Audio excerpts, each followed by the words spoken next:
Hello. This video will cover the foundational exercises, the ABCs of Pilates. Let's get started with a couple of balls. Some of the equipment that I have today is going to be 2 tennis balls if you've got them lying around. Release balls are even better. A towel, rolled up towel, and a TheraBand. So as you can see here, we're starting with releasing the hips. So make sure you start with the balls aligned. And as you push the ball side to side like this, they will move apart, they will move away, and you will just have to tuck them back underneath. One of the most valuable things about releasing the hips is that it brings awareness to the hips, but it's also an area of a lot of tension. And often a lot of the tension in the hips can cause back strain or back pain and discomfort. So moving on to one of your hips or one of your glutes, you're going to look for areas that are the tightest, the areas that are like where you're feeling a great amount of discomfort or some discomfort. And you're going to try and linger and give your body a chance to release into the ball. And that is how you're going to get the most results, best results. So rolling this quickly won't always work for everybody. So listen to your body. And if you need to go at a much slower pace, you can still do this entire video.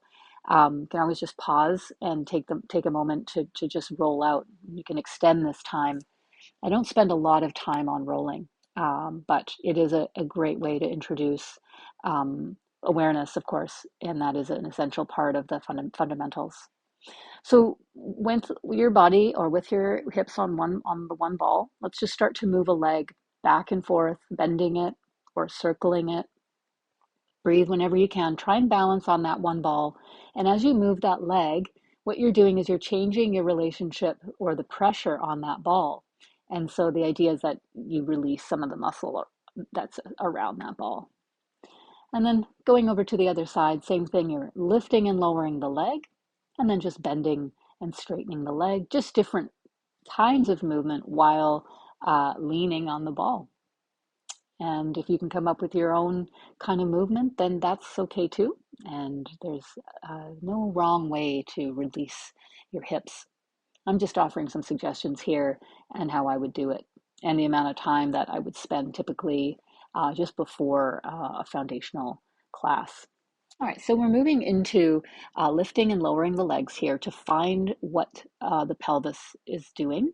And when you lift the leg, you want to avoid tucking the entire spine or tucking the pelvis. So I just demonstrated there the knee lifting and the spine following. Instead, you want to stabilize. So as the leg lifts, you want to hinge at the hip so that you're not tucking or lifting the whole pelvis or moving the whole pelvis with the leg. Here it is again. So the sits bones are actually lifting right off away from the mat as opposed to feeling like they're dropping down towards the mat.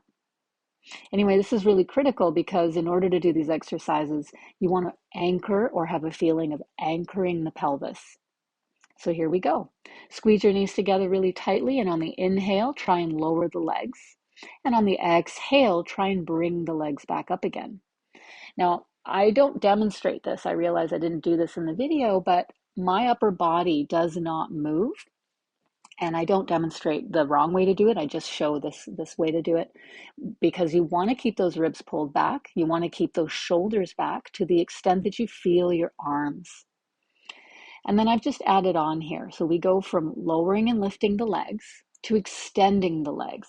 And we're going to break it down so that it's one leg at a time. This is going to be easier than in a moment I'll be demonstrating with both legs together.